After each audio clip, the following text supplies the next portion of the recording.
Nannini va a vendicarsi, queste sono cose bruttissime. Alessandro Nannini addirittura motore in fiamme, no. In queste cose la vendetta di Nannini è arrivata. Nannini va a vendicarsi e colpisce Asch. Dunque Nannini, fuori corsa. Klaus Ludwig con la Mercedes vince il titolo piloti 1994.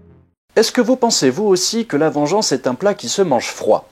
Eh bien, pas pour Alessandro Nannini. Non, pour lui, la vengeance est un plat qui se mange brûlé.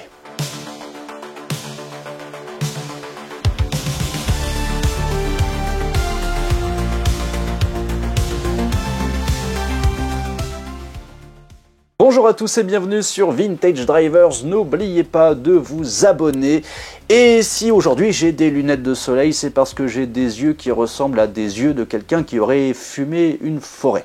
Et avant de vous parler de cette mythique Alfa Romeo 155 qui a fini en flammes, laissez-moi vous parler un instant de l'Alfa Romeo 8C Competition. Saviez-vous que son répétiteur de clignotant est le même que celui d'un Fiat Multipla ? Donc, si vous avez une 8C Competition, déjà, appelez-moi, on fera un essai.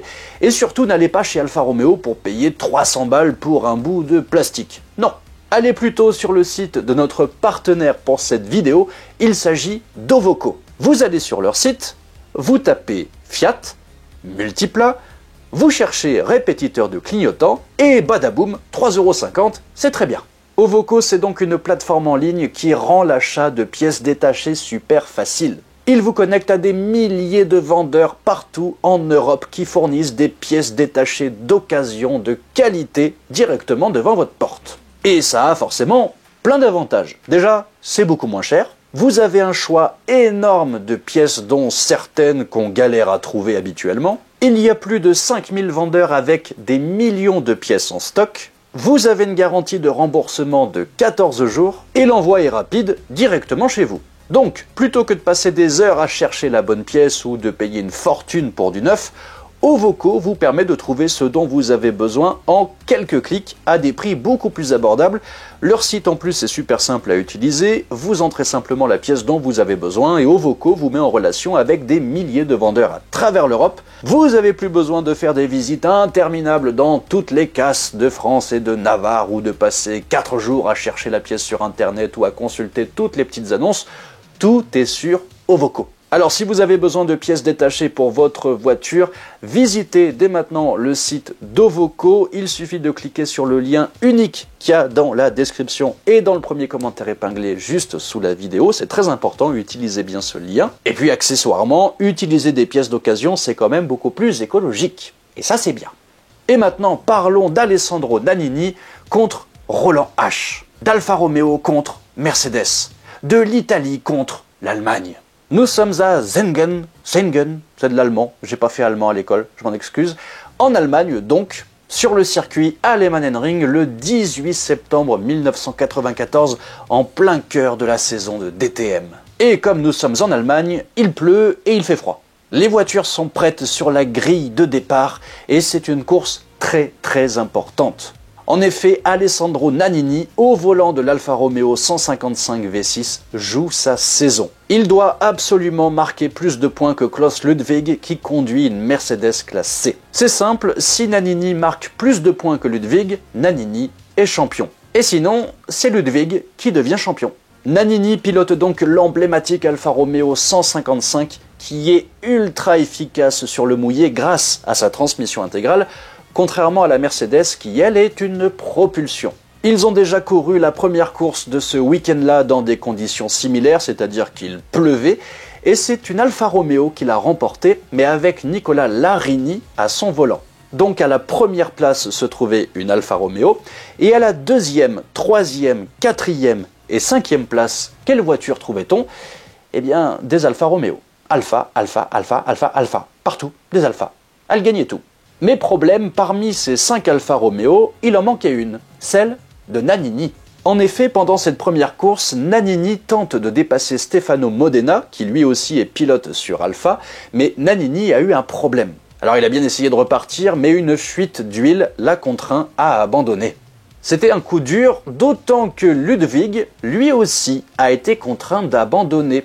En effet, à la première course du week-end, eh bien on ne savait toujours pas qui allait gagner le championnat. Il fallait donc attendre la deuxième course du week-end et c'est celle-ci qui a posé quelques petits problèmes. Mais pour l'instant, ni Nannini ni Ludwig n'étaient champions. Vous pouvez donc imaginer quelle était la tension avant la course. Nannini, qui a perdu une occasion monumentale en première course, doit réaliser un exploit pour la seconde. Il doit marquer un maximum de points et intercaler un maximum de voitures entre son Alfa et la Mercedes de Ludwig s'il veut devenir champion. La tension est à son comble et évidemment, il pleut encore. Mais cela dit, ça ne devrait pas être un problème pour les Alfa qui sont beaucoup plus efficaces sur la pluie que les Mercedes. Nannini devrait donc être plutôt serein, non? Eh bien en réalité, pas tant que ça.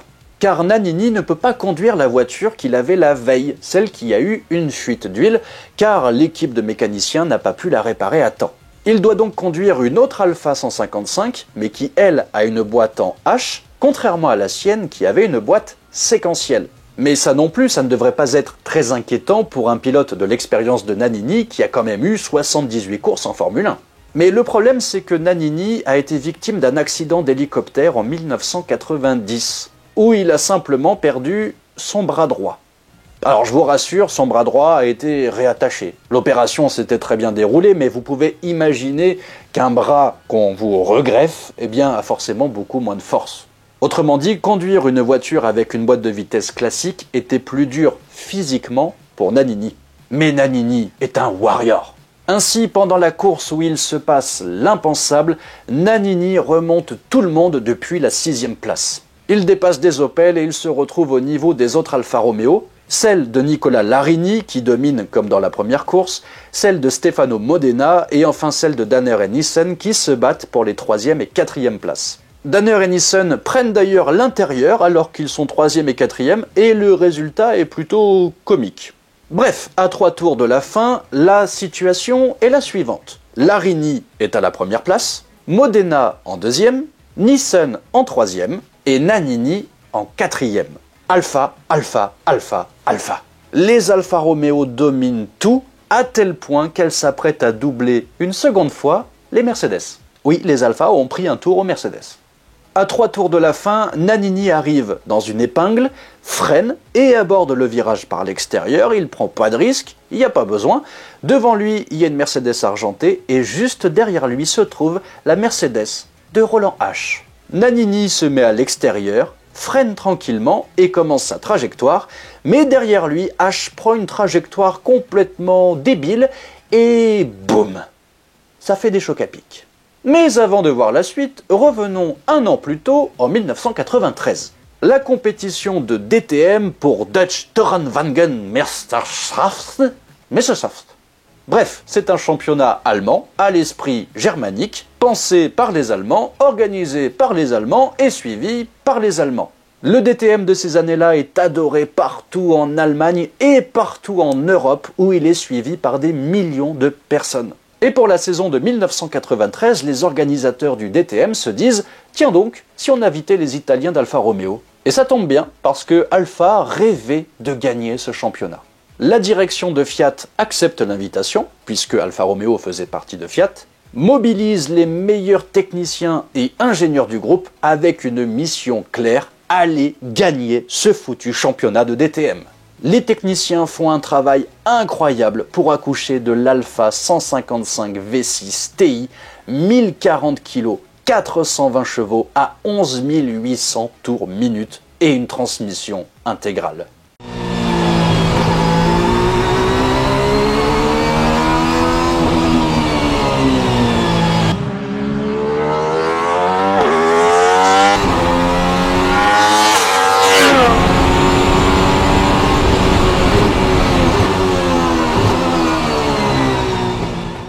D'ailleurs, ce V6 qui chante si bien ne faisait seulement que 110 kg. Bref, au début de la saison 1993, les Italiens d'Alfa Romeo se présentent donc à Zolder et Larini remporte les 2 courses sous la pluie. En mai et en juin, le DTM se déroule au Nordschleife, l'enfer vert, Sans doute le circuit le plus spectaculaire d'Allemagne, sans aucun doute même. Une course que les Allemands connaissent par cœur et en toute logique, Mercedes devrait dominer, non? Surtout que cette fois-ci, étrangement, eh bien, il ne pleut pas. Donc les Alfa Romeo ne pourront pas dominer grâce à leur transmission intégrale. Je vous la fais courte, sur les 4 courses, Alfa en gagnera 3. Et il continue à gagner jusqu'à la fin de la saison et Mercedes n'en peut plus. Alfa Romeo remporte le championnat de 1993 et laisse clairement Mercedes et les Allemands sur le cul. Un gros coup dur qu'en 1994, Mercedes ne peut plus accepter. Mercedes a donc un pilote fort pour 1994, Klaus Ludwig, des techniciens fabuleux et une voiture puissante. La Mercedes classe C DTM avec 400 chevaux propulsion. Ludwig mérite clairement le titre, mais si les choses devaient mal se passer, peut-être qu'un petit coup de pouce de ses coéquipiers ne serait pas mal. Peut-être un petit coup de pouce de Roland H. Eh bien, lors de la course qui précède la vengeance de Nannini, au mythique Avus de Berlin, H a déjà touché Nannini. Et maintenant, à Singen, il recommence. Mais cette fois-ci, un peu plus virulent le garçon. Il prend une trajectoire totalement incohérente, freine trop légèrement et il arrive trop vite au moment idéal. Il percute Nannini qui se retourne au pire endroit possible en plein milieu d'un virage. Drapeau jaune, Nannini doit attendre que tout le monde passe avant de repartir. Son championnat est définitivement terminé. Alors qu'il était en train de battre Ludwig, H, le coéquipier de Ludwig, lui a coupé les ailes. Alessandro descend de la voiture, furieux, prêt à en découdre avec H, et il était tellement énervé qu'il est descendu de l'Alfa pour lui courir après. Puis il s'est ravisé, parce que c'est peut-être pas spécialement efficace. Il retourne dans la voiture, remet son harnais, il repart en furie. Quoi qu'il fasse, le championnat est terminé pour Nannini, c'est très important de le comprendre, il n'aura pas le titre, c'est Ludwig qui est champion, mais Nannini rentre au stand, demande à changer de pneus, il veut des pneus neufs, car il a un seul objectif en tête, se venger.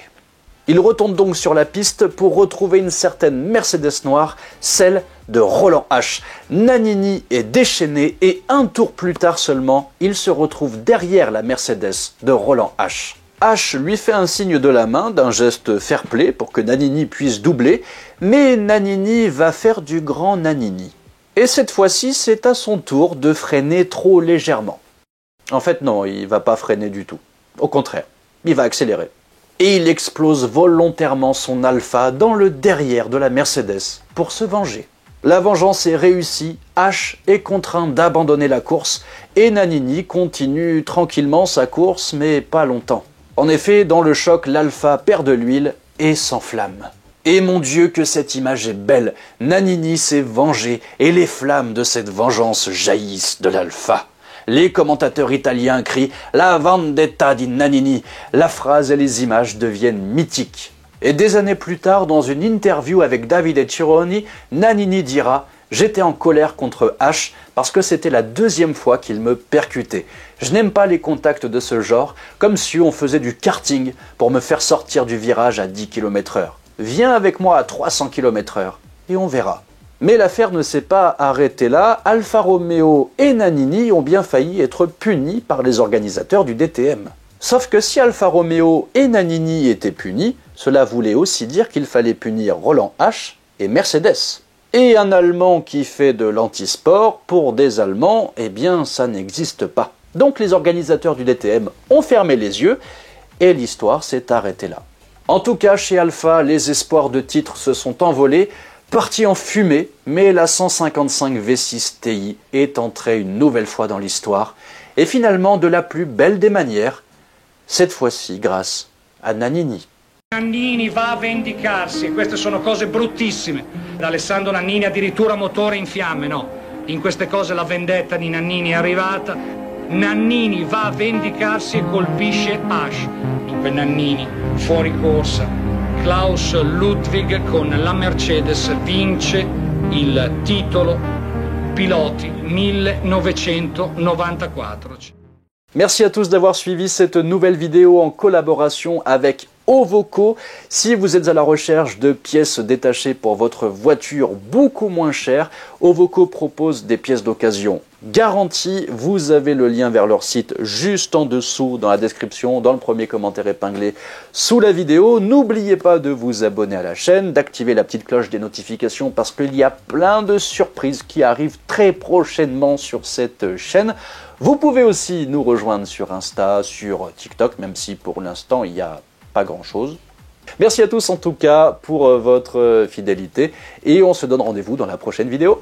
Ciao! Welcome to Vintage Drivers.